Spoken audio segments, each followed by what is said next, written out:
I think my only goal was to like full-time touring DJ producer. That was literally it. I was like, I don't want to be anything else. I just want to be an artist. And then I left university and I had to work for a veterinary admin company for 2 years. And I soon realised that maybe I should have been a bit smarter with what I did at my university years. I did well, but I had enough skills during that point because I've been making music for so long. It's a super technical genre in certain sides of drum and bass that I gradually, after doing this kind of work and doing like a normal 9 to 5, which kept me actually super hungry for music because it meant that every 30 minutes that I had a 40-minute lunch break every day, and I literally brought my laptop every day and just made sounds on my lunch break. Same thing with most people that I know that work full time. They're always saying, oh, I'm super hungry to work on music, so as soon as I get home. But I always wanted to do something within music. So I've been fortunate enough that during 3-4 years after leaving university, still working full time. On the side, I started my own company doing mixing and mastering work, mainly mastering work. And yeah, it was a slog. I was working, 60 plus hours a week, every week. But from being in the position where I was, 19, 20, 21, 22, working on my production, that essentially gave me my skill set to then go and start doing small mixing jobs for people and small mastering jobs for small up-and-coming labels. And then that became a building block. And to cut a long story short, started up this snowballing business that is now my full-time work at Height Sonics.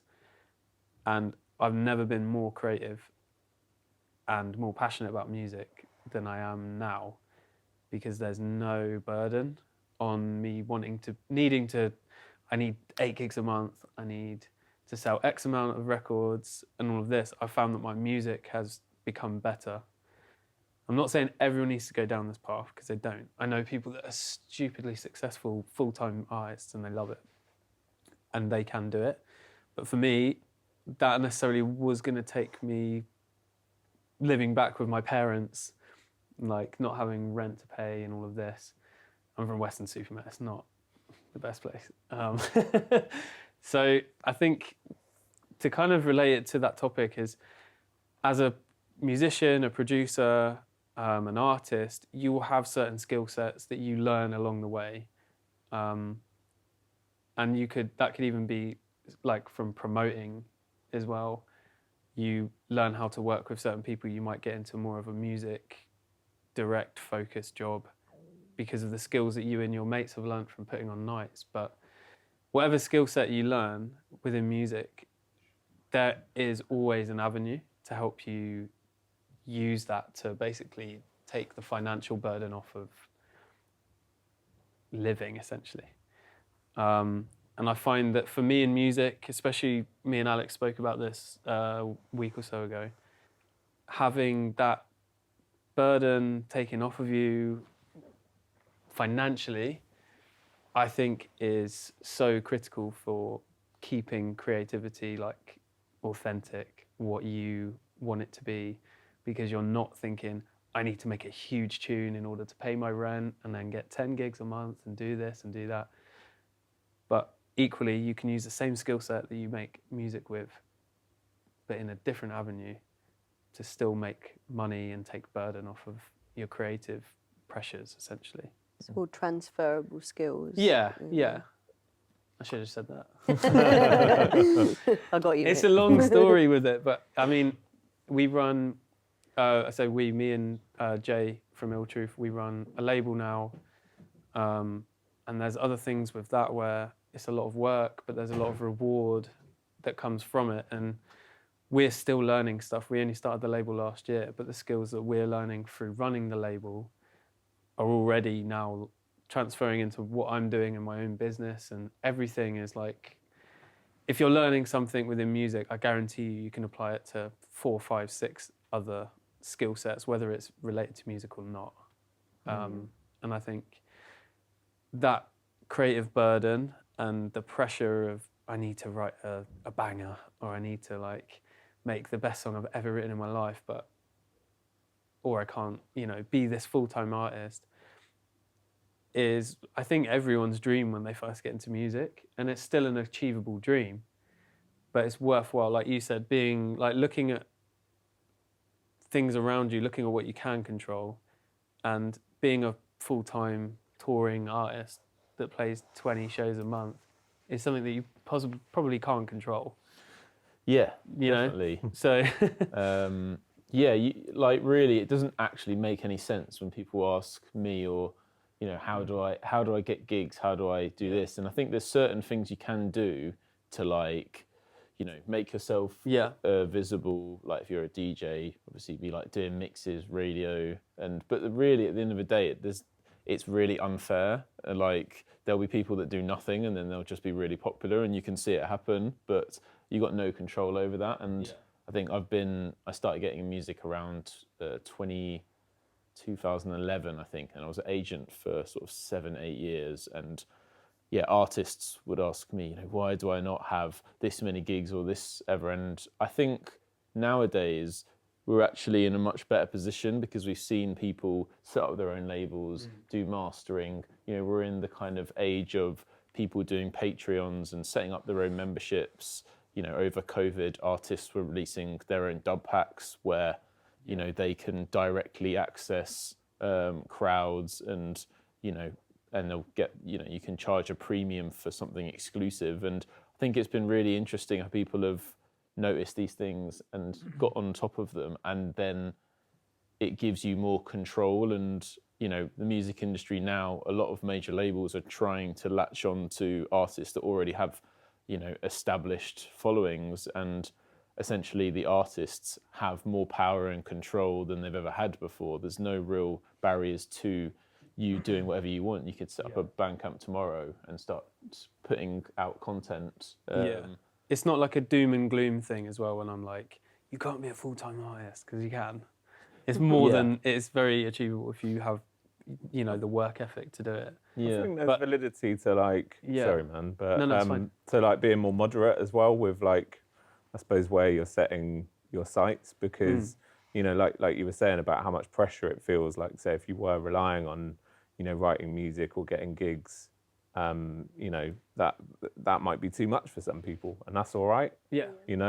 So I could never I could never be a full-time touring artist. No. I've had I'm too spells tired. of it where we've been 6 shows in a month and you're in 3 or 4 different countries, and I'm like, I don't think that's for me. And it's okay, you don't have to, it doesn't have to be for you. You can pick and choose where you want to go, and you can, as long as you're happy with what you're doing. And I know it's not for me, because I would probably be super depressed. Because I just love my sleep. It's really draining. It is draining. As an adult, I mean, I'm 29 and I've been doing this for like 12 years. And when I was younger, I was like, this is amazing. You have the energy to do it. And I know people that are double my age and still tour 8 shows a month. And I think it's just knowing your boundaries and your barriers with what you can and can't. With, what your tolerances are for what you need as a human, not just like I need to be as a person as well as an artist. I suppose how you interact with music as well, because I've always worked. I ran a record shop for a bit, which was music related, but obviously that's I don't know, slightly different. But since then I've just always worked, and I'm quite happy having music as my kind of side thing, because then it doesn't get complicated by those kind of pressures and stuff, and it's just for me. I feel the same actually, and you're just as much of a valid member of the music industry if you are in it part-time. It doesn't make you have an honourable badge if you're doing it full-time. It's just what you do. I'm really happy in the week being a nanny, working in care, and then at the weekends or in the evenings, music, because that is just as much a valid part of my life, but that balance is good for me. It doesn't blur the lines. No, I'm not trying to make a living doing from music. it. which again, it's different for everyone, but that's what works for me, and I think it's important to know that it's a very valid thing to have. If that's something that works for you, then do that, you know. I've done both. I did full-time work after university for like 6 years or something, and then the last 5 years, and the last 2.5 years been doing full-time. But I think the beauty of my full-time work is that it's not related around me as an artist. Yeah. Or me making music. Yeah. And how long you've put into it. Yeah. You know, these things mixing, take 10 mastering. years. That's nothing to do with me creatively. No. But I think you can. I think the pressure of it can get a lot, but like Alex was saying, artists have more power now and more control. It's true. And you can, you could set up a Bandcamp tomorrow. You could set up a Wix site tomorrow and sell all your music on it. You have more control now. So you don't necessarily need to get involved with certain things as an artist, if you think this is too much pressure or too much, or it's not your sound, stress or this or whatever. You can just be like, I'm going to do this by myself, and then you'll be surprised where it might go. That's it. Yeah, that could end up being your bread and butter. Yeah, and you have full control. You have so you've got a massive label that you've created. That's what I mean. Yeah, it's great. I think it's an amazing time for music right now, for independent artists and labels to take back control of stuff and not be too focused on, I need to be signed to a huge label or be with this agency or this management company. You can do it all completely yourself. Yeah. And you can dictate where you want to go with it. Yeah, but you don't always need an agent either, do you? No. I suppose just for one last thing to tie up the kind of utilising your skills, it's kind of like a difficult loop because you sometimes be working hard at something to try and give yourself some breathing room and space, which compounds your own creativity. So you're struggling again. But it's what me and DLR have noticed from working together is the kind of benefits of trying to take yourself out of the drum and bass loop and try and identify areas where you can kind of bring in money to free up some time. And I suppose within drum and bass, obviously you guys have done a dub pack before. Yeah, we did one in COVID. Did one in COVID. It was needed. Yeah. And it was, but it was like, that was the first thing that we'd self-released. And from doing that, we just gained a whole direct audience through Bandcamp. We were like, oh, we have a whole mailing list here. Great. Of people that want to buy directly from us. And It's a good idea. I mean, that obviously is, you use that to build up your own label and go in that direction. Obviously, the money is very helpful. I know Molecular had that, and he wasn't even asking me about gigs for about 3 months. Yeah. He was just like, you have that breathing room. The same DLR, and I think with DLR and he's done some kind of advert work, and he did some teaching work, which was bringing money outside. And this is the reason I'm mentioning with you as well, because you're doing some kind of hip hop and soul stuff, and you mentioned about trying to be an engineer to try and get points on releases in future, which is this is the idea that you can use the same skills that you're using for drum and bass in other genres, be a part of bigger projects and kind of get points on a record, on a song. So with a big release, various people involved will get different points, percentage points on what's theirs. And obviously that skill is kind of, that's every release, every music, every song has this on. And I think, is this something, but you have now got your mastering kind of as your bread and butter, but I suppose moving forward and stuff, is this something you're looking to do more? I'm doing a lot more of it for this year because it's fun as well. It's not because it's the money side, it's not like it's amazingly paid unless the song does really well on radio or something. But it does help when a song does do well on radio and your PRS comes in and you're like, oh wow, actually, that was nice. Got the last project I recently did was every song was played on Radio 1 every day for 4 times a day for a few weeks, and that helps. And I'd recommend to any artist, get on PRS. If you're not on PRS and you're releasing music, you're just missing money, because That's good advice. that is just, once you've recouped the cost of the membership, it's basically, especially if you're a budding artist, that's like a new plugin or a new piece of equipment or a new pair of headphones, maybe like once a year, that PRS will just give you, if your catalogue is kind of ticking over. And I think the points work, and yeah, just taking pressure off of it.